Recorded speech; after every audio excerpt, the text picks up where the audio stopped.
কত মানুষ এমন আছে দিনের পর দিন রাতের পর রাত চলে যায়, মাসের পর বছর চলে আসে, বছর চলে যায়, অথচ এক ওয়াক্ত নামাজ এই মানুষ পড়ে না, এই মুসলমান এক ওয়াক্ত নামাজ পড়ে না।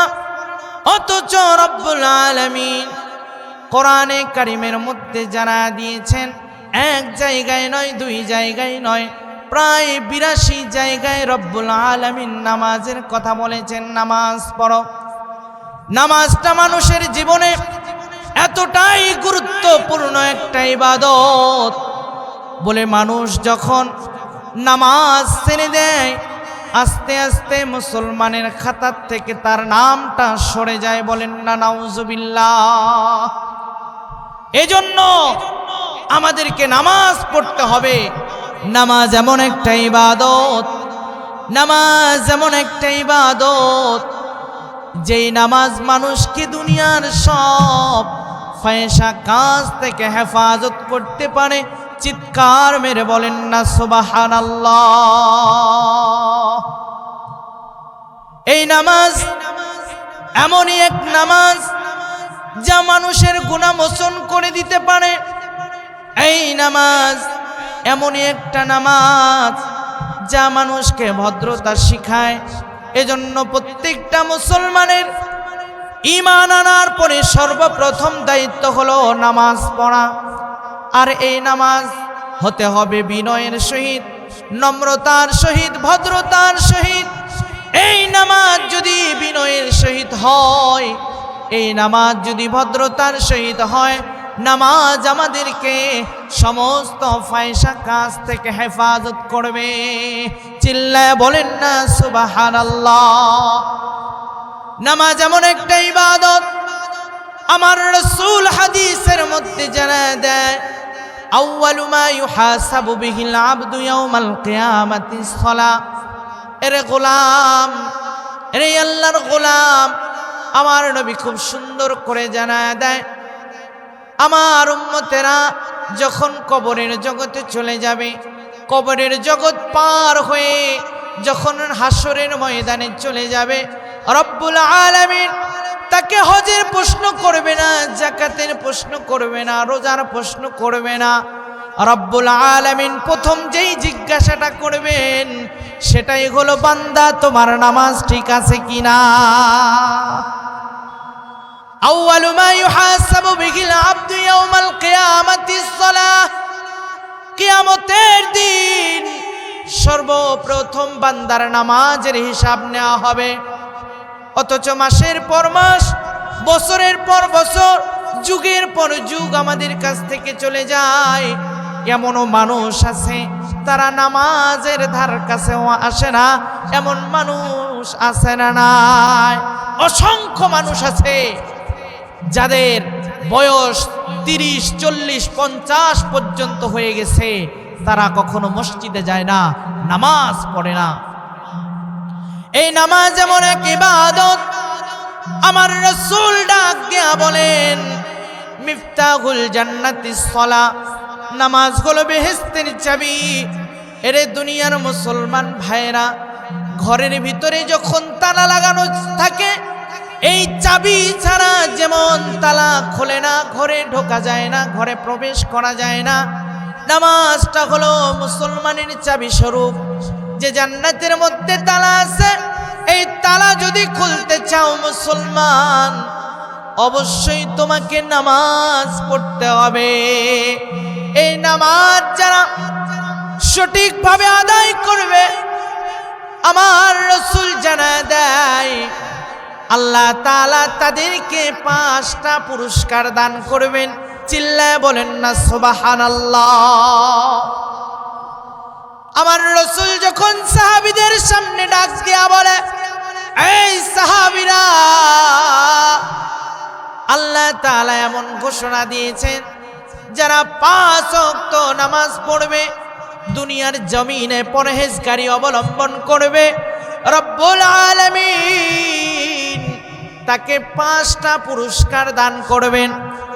1 নাম্বার পুরস্কার হলো, মানুষের যেই মৃত্যুর কষ্ট আছে, এক নাম্বার উপহার হলো, এক নাম্বার পুরস্কার হলো, কোন নামাজি ব্যক্তি, পরহেজগার ব্যক্তির মৃত্যুর কোনো কষ্ট হবে না। চিৎকার মেরে বলেন না সুবহানাল্লাহ। ও মুসলমান ভাইরা, মৃত্যু তো আমাদের সকলেরই হবে, মৃত্যু থেকে আমরা কেউ বাঁচতে পারবো না। রব্বুল আলামিন খুব সুন্দর করে জানায় দেয়, কুল্লু নাফসিন যায়িকাতুল মাউত। বলেন না আল্লাহু আকবার। আমার রব্বুল আলামিন জানায় দেয়, প্রত্যেকটা জীবনধারীকে মৃত্যুবরণ করতে হবে। যার জীবন দেওয়া হয়েছে তাকে মৃত্যুর স্বাদ গ্রহণ করতে হবে। নিশ্চিতভাবে আমাদেরও মৃত্যু হবে, আমাদেরও মৃত্যু হবে।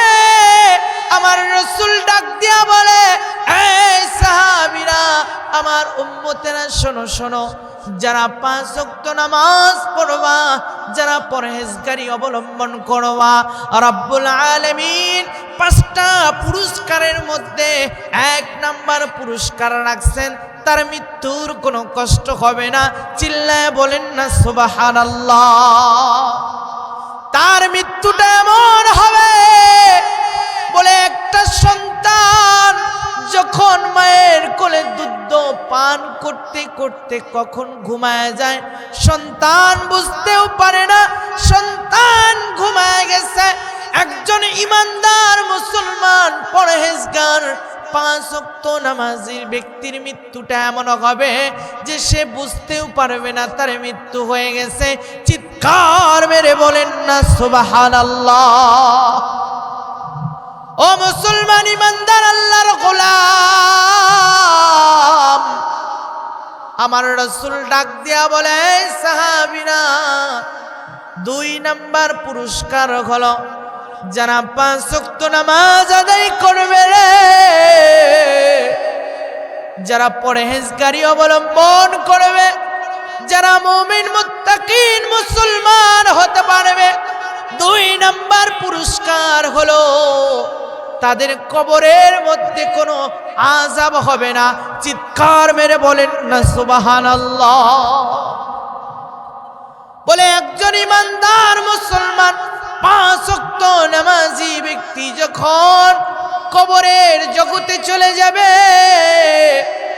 তাকে যখন কবরে জিন্দা করা হবে, ফেরেশতারা জিজ্ঞাসা করবে, ওহে আল্লাহর গোলাম, মান রব্বুকা, তোমার রবকে, ও মান নাবিয়ুকা, তোমার নবীকে, ও মান দীনুকা, তোমার ধর্মের নাম কি? এমন কথা যখন ফেরেশতারা বলবে, এই আল্লাহর গোলাম পরহেজগার নামাজি ব্যক্তি ডাক দিয়া বলবে, ও আল্লাহর ফেরেশতারা, তোমরা কি দেখো না বেলাটা গড়ায়া যাইতেছে, আসরের সময় পার হয়ে যাইতেছে, আমাকে একটু অজুর পানি দাও, আমি একটু নামাজ পড়ি, নামাজ পড়ার পরে তোমাদের যত প্রশ্ন আছে সব প্রশ্নের আমি উত্তর দিয়ে দিব। এমন কথা যখন ফেরেশতাদেরকে বলছে, ফেরেশতারা আল্লাহ রাব্বুল আলামিনকে ডাক দিয়া বলে, ওগো আল্লাহ, তোমার এমন কোন গোলাম কবরের জগতে আসছে যারে আমরা জিজ্ঞাসা করি মান রব্বুকা, সে বলে দেখো না বেলাটা গড়ায়া যাইতেছে, তোমরা তাড়াতাড়ি আমারে ওযুর পানি দাও, আমি একটু নামাজ পড়ব। আমার আল্লাহ ডাক দিয়া কয়, ফেরেশতারা রে, তোমরা কি বুঝো না আমার গোলাম দুনিয়াতে 1 ওয়াক্ত নামাজ ছাড়ে নাই, নামাজ পড়তে পড়তে তার দিলটা আল্লাহওয়ালা হয়ে গেছে, সে পরহেজগারি অবলম্বন করছে, যার কারণে কবরের জগতে আসার পরেও সে আমি আল্লাহর নামাজের কথা ভুলে যায় নাই। চিৎকার মেরে বলেন না সুবহানাল্লাহ। ফেরেশতারা এমন কথা শোনার পরে আল্লাহকে ডাক দিয়া বলবে, আল্লাহ তাহলে এখন কি করব? আল্লাহ ডাক দিয়া বলে, ফেরেশতারা আমার গোলামরে আর প্রশ্ন করে বিরক্ত করার দরকার নাই, আমার গোলামের জন্য জান্নাতের দরজা খুলে দাও। সুবহানাল্লাহ। আমার গোলামের জন্য জান্নাতের দরজা খুলে দাও।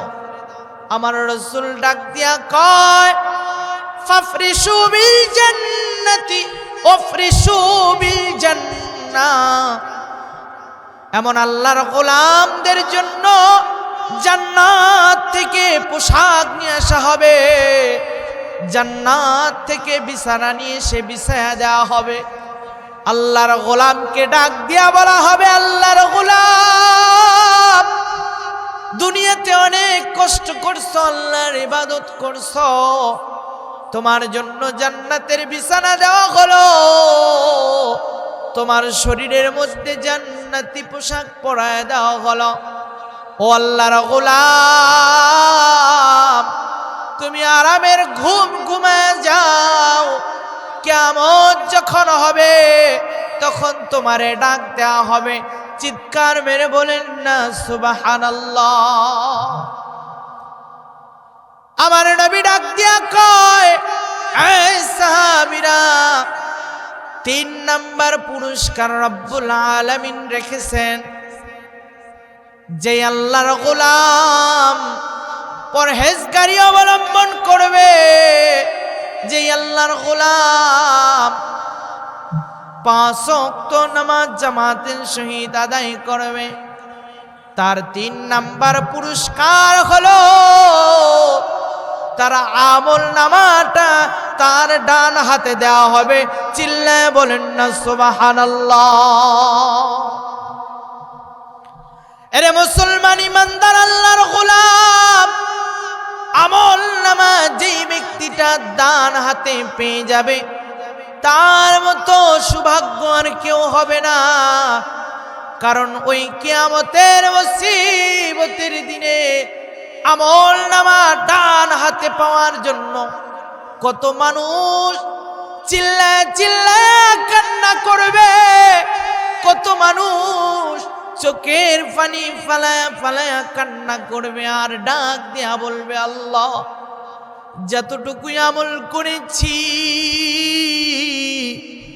আমাদের আমল নামাটা আমাদের বাম হাতে দিয়েন না গো আল্লাহ, আমাদের আমল নামাটা আমাদের ডান হাতে দিয়েন। আরে দুনিয়ার মুসলমান ইমানদার আল্লাহর গোলাম, তুমি যদি 5 ওয়াক্ত নামাজ জামাতের সহিত আদায় করতে পারো, তুমি যদি পরহেজগারি অবলম্বন করতে পারো, তুমি যদি মুমিন মুত্তাকিন ইমানদার হতে পারো, তোমার জন্য 3 নাম্বার পুরস্কার হলো আমল নামাটা তোমার ডান হাতে দেওয়া হবে। চিৎকার মেরে বলেন না সুবহানাল্লাহ। আমার রাসূল ডাক দিয়া বলে, এই সাহাবীরা, 4 নাম্বার উপকার হলো, 4 নাম্বার পুরস্কার হলো যেই ব্যক্তিগুলা 5 ওয়াক্ত নামাজ জামাতের সহিত আদায় করবে, যেই ব্যক্তিগুলা পরহেজগারি অবলম্বন করবে, তাদের 4 নাম্বার পুরস্কার হলো রব্বুল আলামিন তাকে বিজলির আকারে ফুলসিরাত পার করে দিবেন। চিৎকার মেরে বলেন না সুবহানাল্লাহ।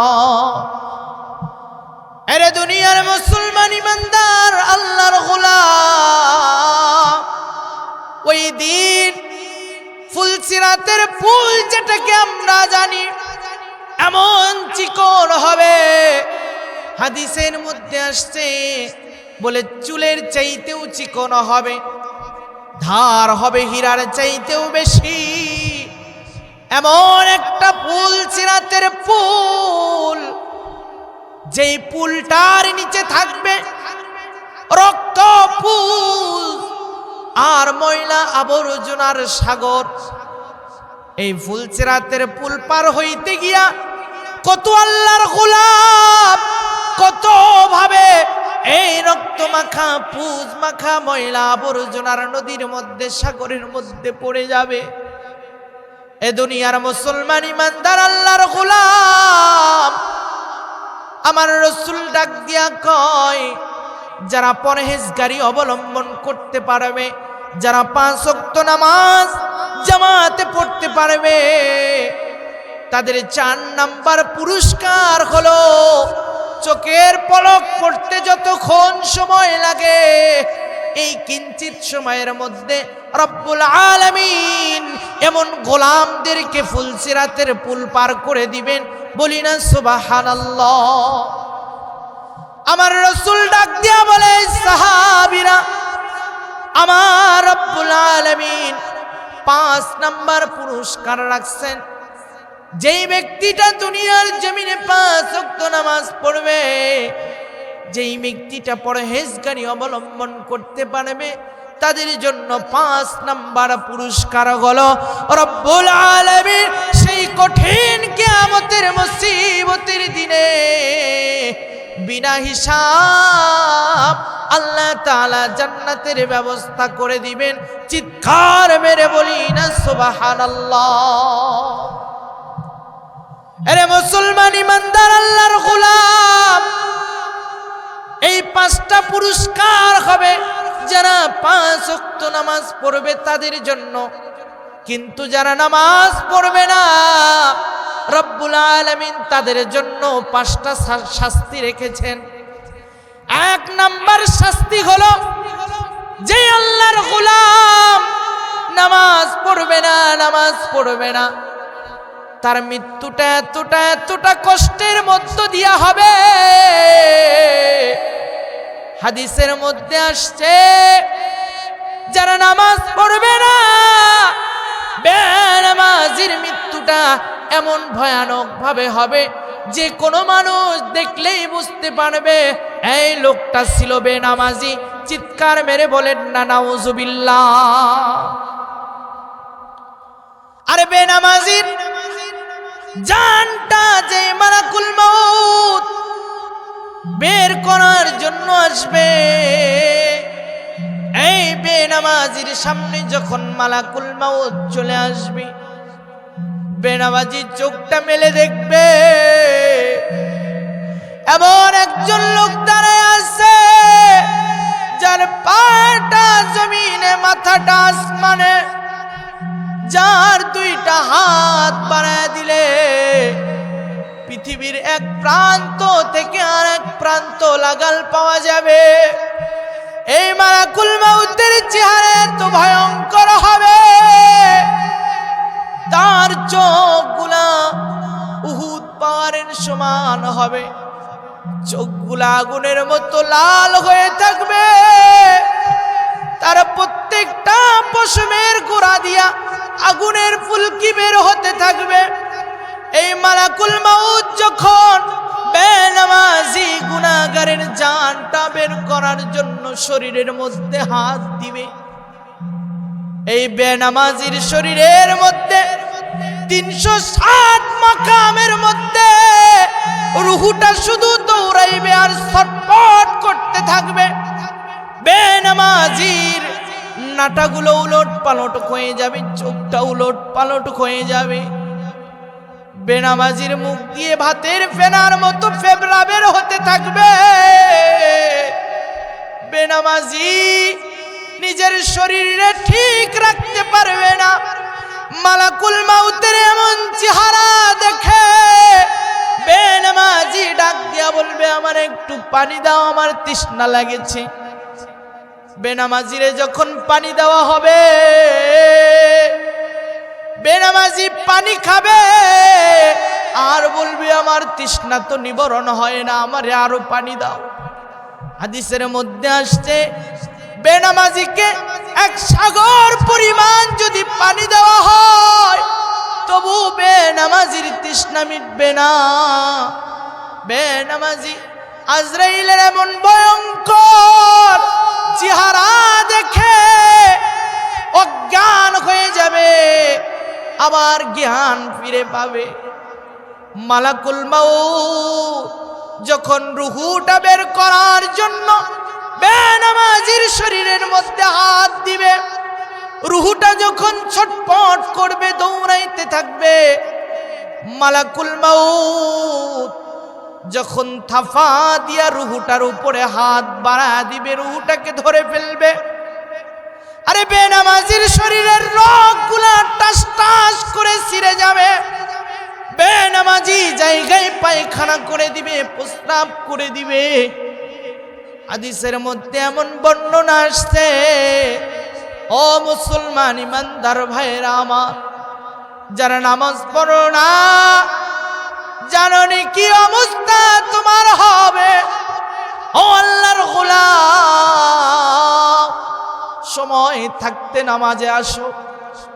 আমার রাসূল ডাক দিয়া কয়, এই সাহাবীরা, যারা নামাজ আদায় করবে না তাদের 2 নাম্বার শাস্তি হলো, তাদের কবরে তারা শান্তি পাবে না, তাদের কবরের মধ্যে এমন আযাব, বলে 2 পাশের মাটি এমন জোরে চাপ দিবে,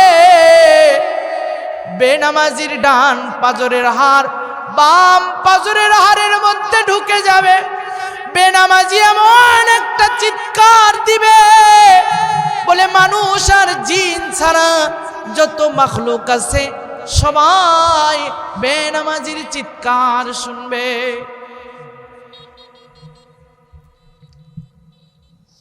বেনামাজি এমন জোরে একটা চিৎকার দিবে,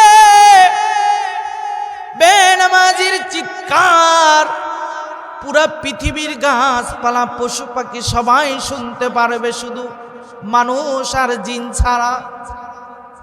বেনামাজির এমন শাস্তি, বেনামাজি যখন কবরের মধ্যে চলে যাবে, বেনামাজি যখন কবরের মধ্যে চলে যাবে, বেনামাজিকে প্রশ্ন করা হবে, মান রব্বুকা। বেনামাজি বলবে লা আদরি লা আদরি, না না আমার কোনো কিছু জানা নাই, না না আমার কোনো কিছু জানা নাই। এমন কথা যখন বলবে, ওই কবরের মধ্যে 2 জন ফেরেশতা চলে আসবে, যাদের একজন অন্ধ আর একজন হলো বধির, যিনি কানে শোনে না। 2 জন ফেরেশতা এই বেনামাজিকে এমন ভাবে আঘাত করবে, বেনামাজি এই ফেরেশতাদের আঘাত পাওয়ার পরে চিৎকার করে করে কান্না করে। এরে মুসলমান ইমানদার আল্লাহর গোলাম, আজকে আমরা কবরের ভয় করি না। আপনি কবরের ভয় করেন আর না করেন, কবর কিন্তু আপনার জন্য প্রস্তুত আছে। কবর প্রত্যেকটা মানুষকে দিনে 5 বার করে ডাক দিয়া বলে, এই দুনিয়ার মানুষেরা, আমি কবর তোমাদেরকে দিনে 5 বার করে করে ডাকি। কবর ডাক দিয়া বলে, এই দুনিয়ার মানুষেরা, শোনো শোনো শোনো, আনা বাইতুল ওয়াহদা, আমি কবর কিন্তু একা থাকার ঘর। আমার ঘরের মধ্যে কিন্তু কোনো সাথী পাবা না, কোনো বাতি পাবা না। এরে মুসলমান ইমানদার আল্লাহর গোলাম, দুনিয়ার জমিনে আমরা একা এক ঘরে থাকতে ভয় পাই, কতই না ভয় করি, এক ঘরের ভিতরে থাকতে পারি না, এক ঘরে যাইতেও পারি না, কতই না ডরাই, কতই না ভয় করি। কিন্তু কবর প্রতিদিন ডাক দিয়া বলে, আনা বাইতুল ওয়াহদা, আরে দুনিয়ার মানুষ, আমি কিন্তু একা থাকার ঘর। আমার মধ্যে তুমি কোনো সাথী পাবা না, তোমার বিবি পাবা না, বন্ধু পাবা না, মা বাবা পাবা না। তাই আমার কাছে আসার আগে সাবধান হয়ে যাও। আমার খোরাক, আমার খাবার যদি না নিয়ে আসতে পারো, আমি কবর কিন্তু তোমারে ছাড় দিব না। কবর ডাক দিয়া বলে, আনা বাইতুদ্দুদ। এরে দুনিয়ার মুসলমান, আমি কবর কিন্তু পোকামাকড়ের ঘর। এরে দুনিয়ার মুসলমান, ইমানদার আল্লাহর গোলাম, দুনিয়ায় শরীরটারে আমরা কতই না যতনের ভিতরে রাখি। এই শরীরের মধ্যে একটা মশা বসতে দেই না, এই শরীরের মধ্যে একটা মাছি বসতে দেই না। এই শরীরের মধ্যে যদি একটু চুলকানি শুরু হয়, এই শরীরের মধ্যে যদি একটা ঘা শুরু হয়ে যায়, দৌড়াইয়া চলে যাই ডাক্তারের কাছে, নিজের শরীরকে হেফাজত করতে হবে। কিন্তু কবর ডাক দিয়া বলে আনা বাইতুদ্দুদ, আমি কিন্তু পোকামাকড়ের ঘর, আমি কিন্তু সাপ বিচ্ছুর ঘর। আমার কাছে আসার পরে তুমি এসি পাবা না, তুমি টাইলস পাবা না, আমার ঘরের মধ্যে কিন্তু তুমি খাট পাবা না, পালং পাবা না, তোষক পাবা না, মাটির ঘর। আমি কিন্তু পোকামাকড়ের ঘর। সুতরাং আমার কাছে আসার আগে তুমি সাবধান হয়ে এসো। কবর ডাক দিয়া বলে আনা বাইতুল কুরবা। আরে দুনিয়ার মুসলমান, ইমানদার আল্লাহর গোলাম, কবর ডাক দিয়া বলে আনা বাইতুল কুরবা, আমি এমনই এক অপরিচিত ঘর। আমার ভিতরে যে একবার আসছে সে আর ফিরত যায় নাই। আমার ভিতরে যে একবার ঢুকছে সে আর ফিরত যায় নাই। আমি কবর এমনই এক অপরিচিত ঘর।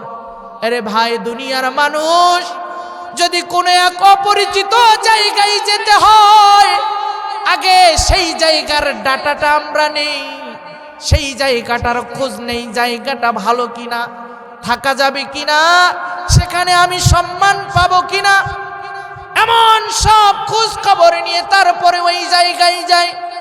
কিন্তু যেই কবরে আমাদেরকে যেতে হবে, কয়জন মানুষ আমরা সেই কবরের খবর নেই। এজন্যই কবর ডাক দিয়া বলে আনা বাইতুল কুরবা, আমি কিন্তু অপরিচিত ঘর। আমার ভিতরে আসার আগে সাবধান হয়ে এসো। কবর ডাক দিয়া বলে আনা বাইতুত তুরাব। এরে দুনিয়ার মুসলমান, ইমানদার আল্লাহর গোলাম, আমি কবর কিন্তু মাটির ঘর। আমার মধ্যে তুমি পাকা মেঝে পাবা না, আমার মধ্যে তুমি টাইলস পাবা না, আমার মধ্যে মুজাহিদ পাবা না। আমি একটা মাটির ঘর, সাধারণ একটা ঘর। রে আল্লাহর গোলাম, এই ঘরে থাকার মতো সামান যদি তুমি নিয়ে আসতে পারো, আমি কবর তোমাকে রেহাই দিব। আর যদি এই কবরে থাকার মতো সামান তুমি না নিয়ে আসতে পারো, আমি কবর কিন্তু তোমারে ছাড় দিব না। এজন্যই তো আমার রাসূল ডাক দিয়া বলে, এই সাহাবীরা যারা বেনামাজি হবে, যারা দুনিয়ায় ইমানদার মুমিন মুত্তাকিন হবে না, তাদের 2 নাম্বার শাস্তি হলো তাদের কবরের আযাব চলতেই থাকবে। বলে কতদিন ওই কবরের আযাব চলতে থাকবে? বলে যতদিন পর্যন্ত না কিয়ামত হয়েছে। বলেন না নাউজুবিল্লাহ। একজন বেনামাজি, একজন নন মুমিনের কবরের মধ্যে কিয়ামত পর্যন্ত আযাব চলতে থাকবে। এমন ভয়ঙ্কর আযাব, কয় বেনামাজির কবরের মধ্যে এমন একটা সাপ দেওয়া হবে, যেই সাপটা এত বিষাক্ত হবে, ওই সাপ যদি বেনামাজিকে একটা সবল মারে, এক সবলের কারণে বেনামাজি ৭০ গজ মাটির নিচে চলে যাবে। নাউজুবিল্লাহ। সেখান থেকে সাপ আবার তাকে উত্তোলন করবে, আবার দংশন করবে। এভাবে কিয়ামত পর্যন্ত চলতে থাকবে। আমার রাসূল ডাক দিয়া কয়, এ সাহাবীরা, এ আমার সাহাবীরা, যারা বেনামাজি হবে, যারা পরহেজগার হতে পারবে না, তাদের 3 নাম্বার শাস্তি হলো তাদের আমলনামা বাম হাতে দেয়া হবে। ভাইরে, আমলনামা যদি বাম হাতে চলে আসে তার চাইতে দুঃখী আর কেউ নাই। আল্লাহ তাআলা কোরআনে কারীমের মধ্যে জানায় দেয়, ওয়া আম্মা মান উতিয়া কিতাবাহু বিশিমালিহি ফায়াকুলু ইয়া লাইতানি লাম উতা কিতাবিয়া ওয়া লাম আদরি মা হিসাবিয়া ইয়া লাইতাহা কানাতিল কাদিয়া হালাকা আন্নী সুলতানিয়া খুযুহু ফাগুল্লু তুম্মাল জাহিমা সাল্লু। যখন কোন বান্দার আমলনামা বাম হাতে দেওয়া হবে, যখন আল্লাহর গোলামেরা বেনামাজিরা বাম হাতে আমলনামা পাবে, পাওয়ার পরে একটা চিৎকার দিয়ে ডাক দিয়া বলবে, ওয়ালাম আদরি মা হিসাবিয়া ইয়া লাইতাহা কানাতিল কাদিয়া। হায় আফসোস, এই আমলনামা যদি আমাকে না দেওয়া হতো, আমার মৃত্যু পর্যন্তই যদি আমার সব কিছু সীমাবদ্ধ থাকতো, মৃত্যুর পর যদি আমাকে আর জিন্দা না করা হতো, আমি জানি না আমার আমলনামায় কি লেখা আছে। যখন আমলনামাটা বাম হাতে চলে আসবে, আল্লাহ তাআলা ডাক দিয়া বলবে, খুযুহু ফাগুল্লু তুম্মাল জাহিমা সাল্লু। আল্লাহ তাআলা ডাক দিয়া বলবে, জাহান্নামের ফেরেশতারা রে, ধর ধর বেনামাজিদেরকে ধর, জাহান্নামের শিকল দিয়া বাঁধ, আর তাদেরকে টেনে টেনে জাহান্নামে নিক্ষেপ কর। বলেন না নাউজুবিল্লাহ। আমার রাসূল ডাক দিয়া বলে, এই সাহাবীরা, যদি আমলনামা বাম হাতে চলে আসে তার চাইতে দুঃখী আর কেউ হবে না। আমার রাসূল ডাক দিয়া বলে, যারা বেনামাজি তাদের 4 নাম্বার শাস্তি হলো, তাদের 4 নাম্বার শাস্তি হলো তাদের ফুলসিরাত তারা পার হতে পারবে না। কেহ বা 1 হাত, কেহ বা 2 হাত, কেহ বা 3 হাত, এত ধীরে ধীরে যাবে। কিছু দূর যাওয়ার পরে এই ফুলসিরাতের পুল থেকে সেই রক্তের সাগর, পুজের সাগর, সেই আবর্জনা, ময়লা আবর্জনার সাগরের মধ্যে বেনামাজি পড়ে যাবে। বলেন না নাউজুবিল্লাহ। এজন্য ভাই, নামাজ আমাদের জীবনে অত্যন্ত গুরুত্বপূর্ণ একটা জিনিস। আমার রাসূল ডাক দিয়া কই, সাহাবীরা রে, যারা বেনামাজি হবে, যারা নামাজ পড়বে না, তাদের 5 নাম্বার শাস্তি হলো আল্লাহ রাব্বুল আলামিন কঠিন কিয়ামতে মুসিবতের দিনে তাদেরকে বিনা হিসাব জাহান্নামে দিবে। চিৎকার মেরে বলেন না নাউজুবিল্লাহ। তারা যখন জাহান্নামে চলে যাবে, আল্লাহ তাআলা কোরআনে কারীমের মধ্যে জানায় দেয়, মা সালাকাকুম ফি সাকার ক্বালু লাম নাকু মিনাল মুসাল্লিন। তাদেরকে জিজ্ঞাসা করা হবে, এই জাহান্নামবাসীরা, তোমরা কেন জাহান্নামে আসলে? তোমরা কেন জাহান্নামে আসলে? তারা বলবে, ক্বালু লাম নাকু মিনাল মুসাল্লিন, দুনিয়ায় আমরা মুসল্লি ছিলাম না, দুনিয়ায় আমরা নামাজি ছিলাম না। বলেন না নাউজুবিল্লাহ। জাহান্নামীরা বলবে যে আমরা নামাজি ছিলাম না, আমরা মুসল্লি ছিলাম না, যার কারণে আজকে আমাদের এই শাস্তি কতদিন চলতে থাকবে? বলে চলতেই থাকবে, চলতেই থাকবে। আল্লাহু আকবার। এজন্য নামাজ মানুষের জীবনে অত্যন্ত গুরুত্বপূর্ণ একটা জিনিস। আমরা যদি একটু সাহাবীদের দিকে লক্ষ্য করি ভাই, তারা খাবার পাইতো না, শরীরের মধ্যে পোশাক তেমন ছিল না, কিন্তু নামাজের কোনো কমতি ছিল না। আজকে আমাদের ঘরের মধ্যে ডর্জনে ডর্জনে পোশাক, 2, 3, 4 বছরের খাবার আমাদের অলরেডি রেডি, কিন্তু নামাজের বেলায় আমরা নাই। নবীজির একজন সাহাবী যার নাম হলো আব্দুল্লাহ আনসারী রাদিয়াল্লাহু তাআলা আনহু, আব্দুল্লাহ আনসারী রাদিয়াল্লাহু তাআলা আনহু, যিনি নবীর একজন গরিব সাহাবী, যিনি নবীর মসজিদে নববীতে নামাজ পড়ে, কিন্তু তিনি নামাজে একদম সবার লাস্টে চলে যায়। নামাজ শুরু হবে এমন সময় যায়, আবার যখন নামাজ শেষ হয়ে যায় সঙ্গে সঙ্গেই আব্দুল্লাহ আনসারী মসজিদ থেকে বের হয়ে যায়। এমন ঘটনা যখন লাগাতার কয়েকদিন ঘটতে লাগলো অথবা কয়েক মাস ঘটতে লাগলো, অন্যান্য সাহাবীরা দেখে নবীর একজন সাহাবী যার নাম আব্দুল্লাহ আনসারী, যিনি মসজিদে আসে সবার লাস্ট, আবার সবার শুরুতেই যিনি চলে যায়। আমার রসুলকে সাহাবীরা ডাক দেয়া কয়, ইয়া রাসূলুল্লাহ, আপনি কি জানেন আপনার একজন সাহাবী আছে যার নাম আব্দুল্লাহ আনসারী? বলে হ্যাঁ জানি। বলে তার একটা খবর আছে। বলে কি খবর? বলে ইয়া রাসূলুল্লাহ, ইয়া হাবিবাল্লাহ, আপনার এই সাহাবী কি মুনাফিক হয়ে গেল নাকি? বলে কেন, কি হয়েছে?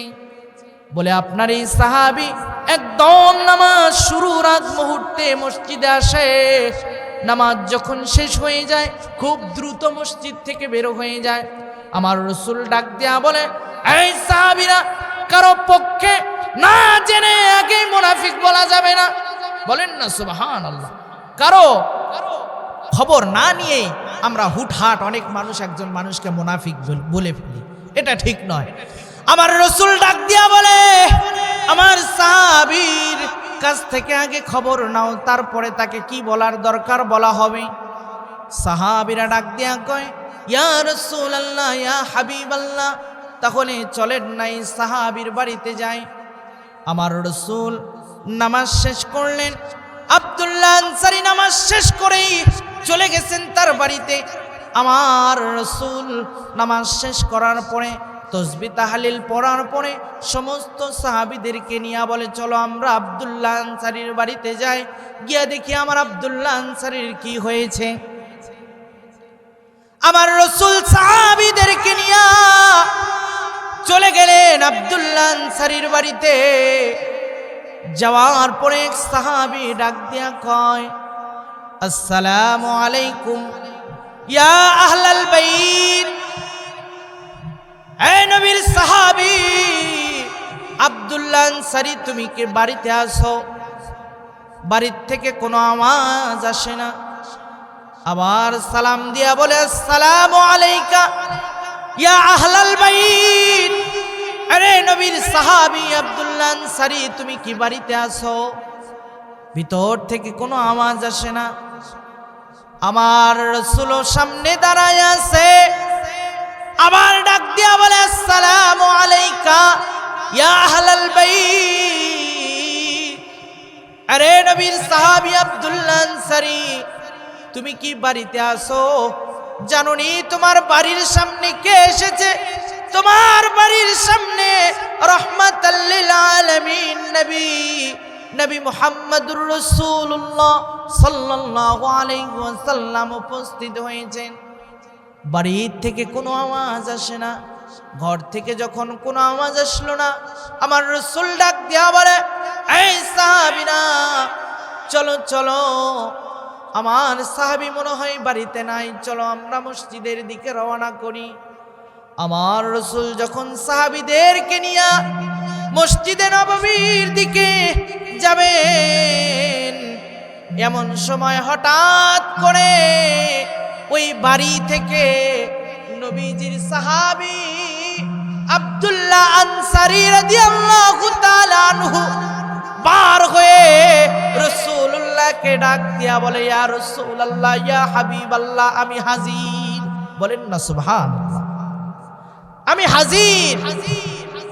আমার রাসূল ডাক দিয়া বলে, আরে আব্দুল্লাহ আনসারী, এক নয় দুই নয় তিনবার তোমাকে ডাকা হলো, কেন তুমি বাড়ির ভিতর থেকেও জবাব দিলে না?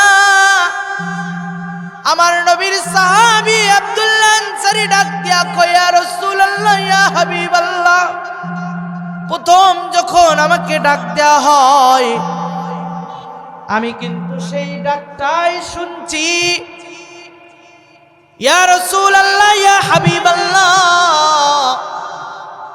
কিন্তু আমি জবাব দেই নাই, কারণ আমি যদি প্রথম ডাকেই আপনাকে জবাব দিই আমার ঘর থেকে বের হতে আরো কিছুক্ষণ লেট হবে। আমি যদি জবাব দিয়ে বের না হই, ইয়া রাসূলুল্লাহ, ইয়া হাবিবাল্লাহ, তাহলে আপনার কাছে বেয়াদবি হয়ে যাবে, এজন্য আমি জবাব দেই নাই।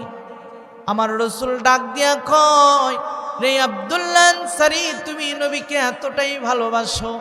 আব্দুল্লাহ আনসারী ডাক দিয়া বলে, জি হ্যাঁ ইয়া রাসূলুল্লাহ। আমার রাসূল ডাক দিয়া কয়, আব্দুল্লাহ আনসারী, আচ্ছা বলো তো তুমি মসজিদে কেন সবার শেষে যাও, আবার সবার আগেই মসজিদ থেকে বের হয়ে আসো? এমন কথা যখন নবী আমার আব্দুল্লাহ আনসারীকে বলছে, আব্দুল্লাহ আনসারীর দুইটা চোখের পানি আর ধরে রাখতে পারে নাই, দুইটা চোখের পানি ছেড়ে দিয়া বলে, ইয়া রাসূলুল্লাহ, ইয়া হাবিবাল্লাহ, কি বলবো দুঃখের কথা, আমি আর আমার স্ত্রী মিলে পোশাক মাত্র একটা। বলেন না সুবহানাল্লাহ। ইয়া রাসূলুল্লাহ, ইয়া হাবিবাল্লাহ, নবী গো, আমি আর আমার স্ত্রী মিলে পোশাক মাত্র একটা চাদর। আমি যেই দিন থেকে শুনেছি আপনি বলেছেন as-salatu waqtuha, সময় মতো সালাত আদায় করতে হবে, সেই দিন থেকে আমি আমার জীবনে এক ওয়াক্ত নামাজ কাজা করি নাই। বলেন না সুবহানাল্লাহ। এক ওয়াক্ত নামাজ আমি কাজা করি নাই। ইয়া রাসূলুল্লাহ, ইয়া হাবিবাল্লাহ, নবী গো, আমি এজন্যই মসজিদে সবার শেষে যাই আর সবার আগে চলে আসি, কারণ হলো আমি আর আমার স্ত্রী মিলে পোশাক মাত্র একটা। আমার ঘরের মধ্যে আমি একটা গর্ত খনন করেছি। ইয়া রাসূলুল্লাহ, ইয়া হাবিবাল্লাহ, যখন মসজিদের মধ্যে আজান হয় আমার স্ত্রী তার পোশাকটা খুলে আমার স্ত্রী সতর ঢাকার জন্য গর্তের ভিতরে প্রবেশ করে, কাপড়টা আমারে দেয়, আমি ওই কাপড়টা পরে মসজিদে চলে যাই। মসজিদ থেকে নামাজ শেষ করে আবার ওক্তের মধ্যে যেন আমার স্ত্রী নামাজ আদায় করতে পারে, এজন্যই নামাজ শেষ করে আমি খুব দ্রুত বাড়িতে চলে আসি। আমার ঘরের মধ্যে ঢোকার পরে আমার কাপড়টা খুলে আমি আমার স্ত্রীকে দেই, আর আমি ওই গর্তের ভিতরে ঢুকি। আমার স্ত্রী ওই কাপড়টা পরে সালাত আদায় করে। চিৎকার মেরে বলেন না সুবহানাল্লাহ।